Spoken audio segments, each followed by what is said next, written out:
kusoo dhawaada mid ka mid ah qisooyinka cajiibka ah ee aanu toddobaadkan kusoo gudbin doono janalkeena qisooyinka.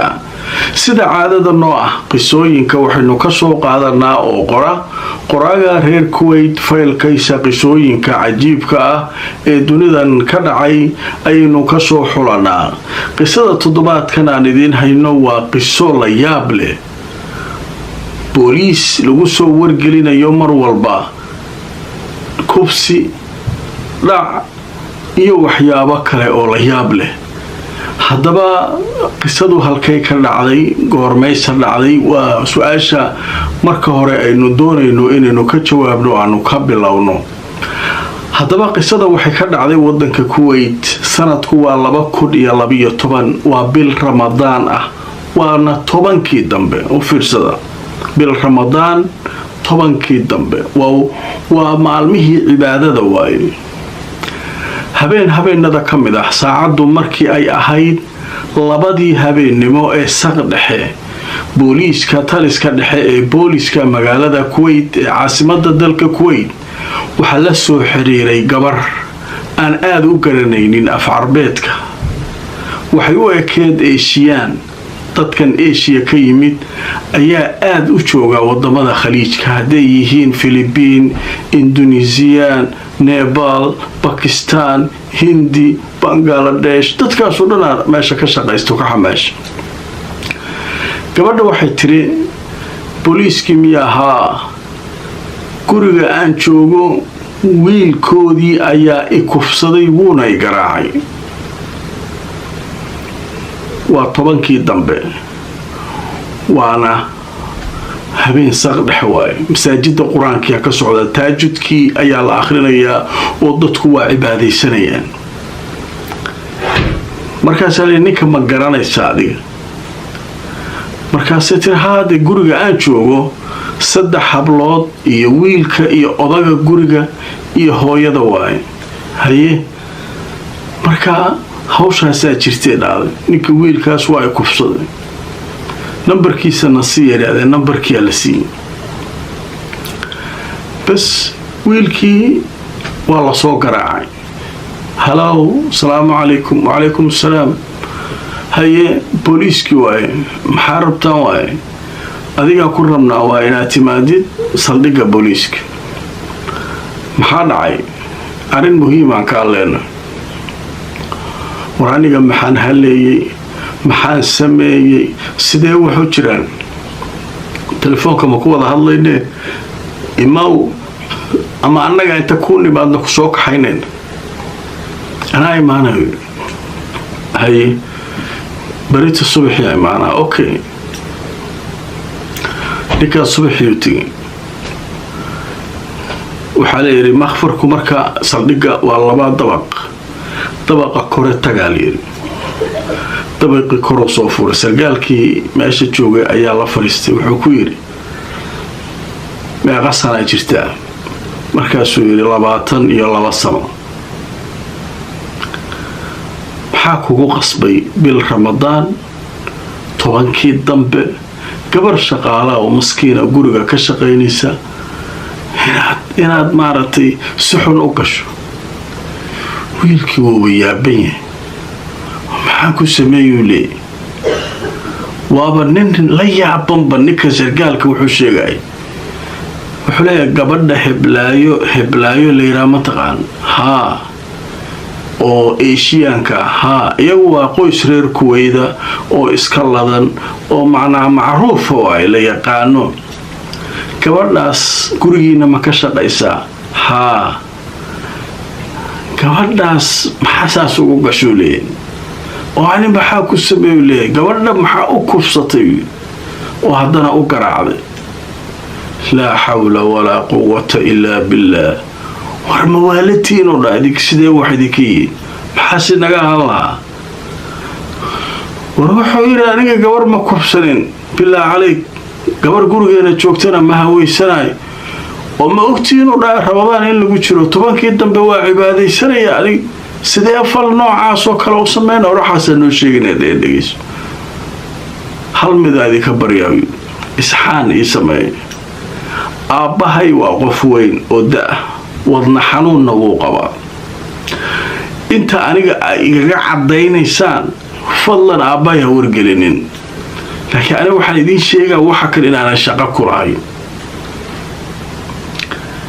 xilligaa rabtaanna waan idiin imaanaa baaritaankiina soo wata laakiin aabbahay hadduu maqlo waxaan wuu qaracmaa waa hubaa wuu horo wadnaha istaagay booliiskii bas waa yeedheen odaga ma maqashiinayno aniga adiga noo dhaxaysaa okay wiilkii uu iska soo baxay wuu yaaban yahay booliiskii way yaaban yihiin waxay leeyihin nin falkaa geysto saan u hadlaay muxuu gabadhii u yeereen halow yidhahdeen haye tacaali yidheen meesha saldhigga imaw saldhiggiya tagtay af carabiga marka aada uma taqaano qolo kaloo eeshiyaanoo booliiska la shaqaysaa loo keenay waa la waraysnay ninka booliiska wuxuu yidhi dhegayso wiilka inuu ku kufsaday ma hubtaa markaasay tiri haa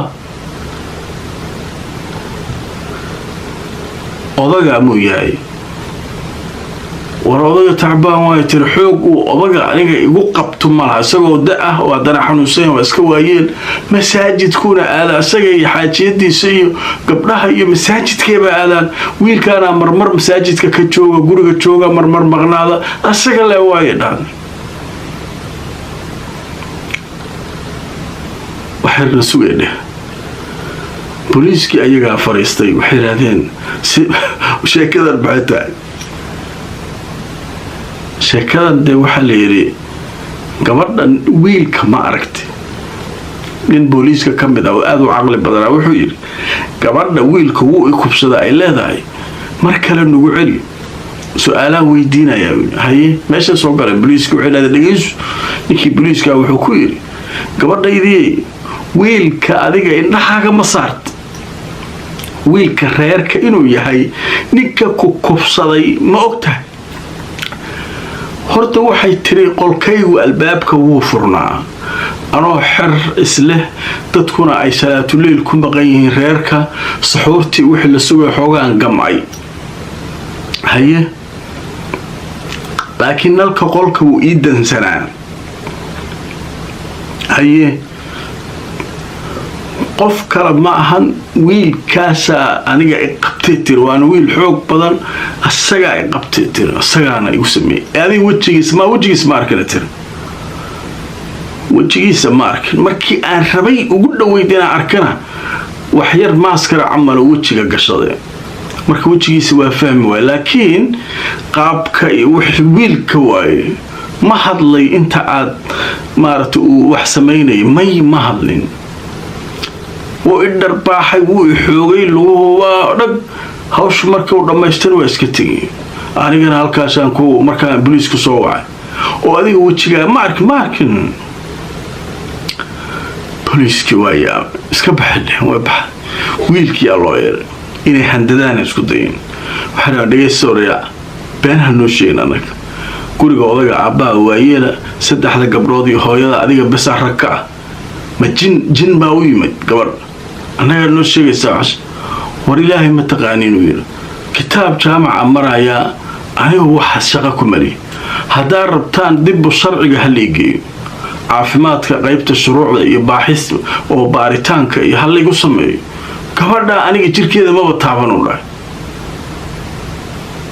gabadhiyaa loo yeeray asagaa loo yeeray waa la qaaday cisbitaalkaa la geeyey qaybtii baaritaankaa lagu wareejiyey asagii markii wixiisi laga dhammaystay iska diray gabadhii waa la baaray waxaa layidhi waxay soo baxaysaa 2 weeks kadib ayaa jawaabta saxdaa helaynaa gabadhan ninkan inuu kufsaday iyo inuusan kufsan baaritaanku marka shaqadaasaa la qabanaa waa la soo fasaxay wuu iska soo baxay booliisku marka weli waxay la yaaban yihiin wiilkan weli isugu kalsoon kalsoonida ka muuqata inuusan dembigaan gelin way yaabeen markii maalmo la joogay saacaddii agteed booliisku waa soo garaacay qoys kale oo magaalada darafkeeda kala degan gabar shaqaale ah ayaa soo wacday oo eeshiyaan ah inta badan eeshiyaankaa ka shaqeeya guryaha gabdhahan eeshiya ka yimid waxay leedahay waa lay kubsaday. yaa ku kubsaday? nin xoog badan ay kubsaday. saanay wax u dhaceen, kanay wax u dhaceen. waa qoreen. maalin kadib haddana guri kalaa la galay. waa la kubsaday gabadhii shaqaalaha ayd. dhammaan guryaha la galaayo wax la kubsanaayo wixii ku jirana waa la qaadanayaa, waa la bililaqaysanayaa. macnaha dahabkii maalihii waa la jebinayaa. armaajooyinka qolo kale waxaa socota qolalka xaalufinaysa. midkanna shaqaalaha, gabadha shaqaalaha asagu qaabilsan yahay, nagtuu ka saaraya. waa la yaabay mogtahay. war waxaan booliisku waxay raadeen waxaan maxay yihiin oo saacadan socda. kiisaskii waa la qoraa waa isku wada mid, isku siya looga soo qaylinaa. nin sarkaal ah oo ciidamada Kuwait ka tirsan gurigiisa ayaa la soo aaday. isagu waqti dambe yimid. dadkii guriga joogay markay salaatuleylka aadeen isagaa yimid. gurigu soo galay, furuu watay, furuu isaga soo furay, musqushuu aaday, wuu xaajeystay. kadibna inuu weysaysto oo masaajidka ragcadaha ugu dambeeya salaatuleylka ka gaarura. weli ramadaankii 10kii dambaa lagu jiraa. gurigiyaa lasoo garaacay. gabadhii shaqaalaha ayadaa baxday. albaabkii inay furtee damacad. 4 soo gashay. 4 cabaayado wata, qamaarna wata, dharka naagaha ku labisan. mid waxay ku leexatay qolkii jeegada inta qabatay waxtiri aw qolkaaga. qolkayga waa kana gal. qolkii gashay albaabka soo xaray. kii wax dab saaraya waa kaas asaga dahabkii waxaa dhiga kuwa mashquulo. ishiyaankaanu dabka ka dhubiya asaga markuu qolkooda galo. gabadhii waa qaylinaysaa. wiilkii uu soo baxayay way naxeen. marka guriga in qof kala jooga ma u malaynayn. saddexdoodii mid wuxuu la soo baxay baastoolad, mid kale wuxuu la soo baxay baastoolad, midna wuxuu la soo baxay toorey weyn. waxayna waryaha isdhaqaajinin. wuu yaabay. labisku waa dumar, codku waa rag. gacmuhu taagay. ninkan dee waa askari. gacmuhu taagay. inaan ku dilna ma rabna dheh, laakiin waxaan rabnaa inaan dhacno guriga. haddaa isnuuxjisana iska jira. horteen socay dheh. wuu soo socday. qol kasta markay gelayaan, baarayaan, alaabta kala baxayaan, wuu la socdaa. ma dhaqaaqi karin. markay soo baxayeen, kii ugu dambeeyay baastoolada watay ayaa wuxuu sameeyey bastoolada madaxeedii ayuu ku garaac, ayuu madaxa uga dhuftay. markiiba madaxiyaa dilaacay. dhiigaa soo booday. ninkii hana soo raacin waaye. way baxeen. ninkaan markii baxeen xoogaha albaabkii furay. gaariga ay wateen iyo noociisa iyo wixii uu ogaaday.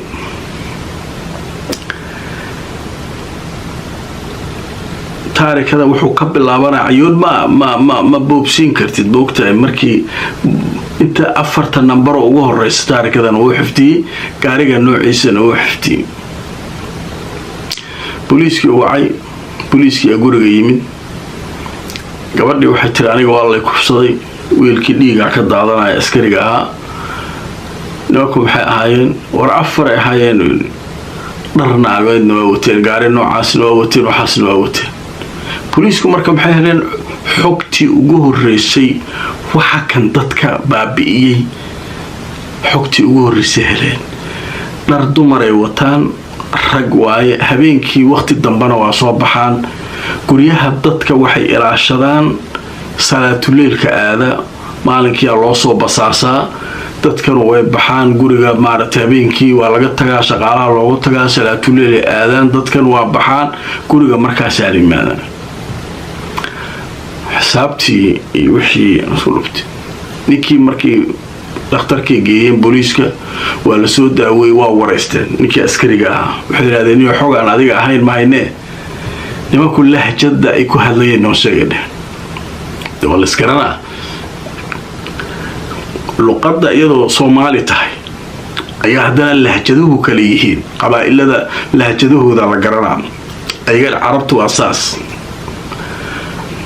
lahjada ay ku hadlayeen noo sheegay horta wuxuu yiri laba ma hadlayn midna Kuwaiti ahaa midna Saudi ahaa lahja Saudiya iyo lahja Kuwaiti ka ku hadlayeen labada kala laakiin wax hadala ma jirin kii gabadha dab saaray oo qolka ku xirtay isagu ma is arkin ba midkii kalena ma saadleen toorey bas uu yiri labada bistoolada wadatay midna Saudiga lahjadooda ku hadlay midna Kuwaiti waa okay booliisku wixii ka qorqoreen waasootii booliiskii magaaladii wixii dawladii amiirkii umaradii ee gaartay waxaan bilaa عليك maxay tahay waxaan dadka kubsanaa oo la soo qabanayn maxay yihiin joornaaladii yaa lagu qoray booliisku xiraadeen dad noocaas aan raadinaynaa bal hal soo ogaado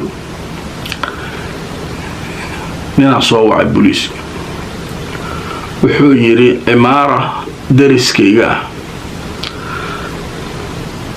maalintii raga galay habeenkiina dumar labisan ka soo bax waxyaabo dha dumarka goormee galeen beesha ragii aaw marka sheekadan aniga marka ma u bogin u dhacay okay yiraahdeen okay imaarada noo tilmaam halkaas booliiska gaari dhar caday meesha dhigteen maalinkii dad lagu soo qoray habeenkiina dad lagu qoray sidii ninka uu sheegay waa marka maalintii noo raga galaya habeenkii rag dumar soo baxay